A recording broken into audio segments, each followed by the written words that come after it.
चटणी आणि कांदा, वाह क्या बात है. त्या बोंबलांची आपण चटणी बनवणार आहोत. तर मी 2 ते 3 चमचे तेल घातलेलं आहे.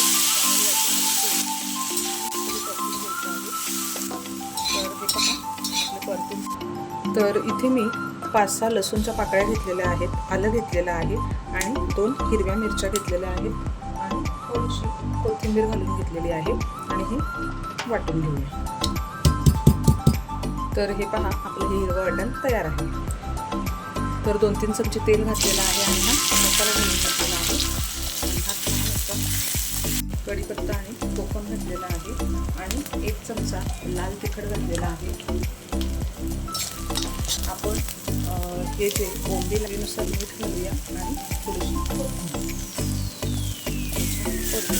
आहे की नाही गावरान चव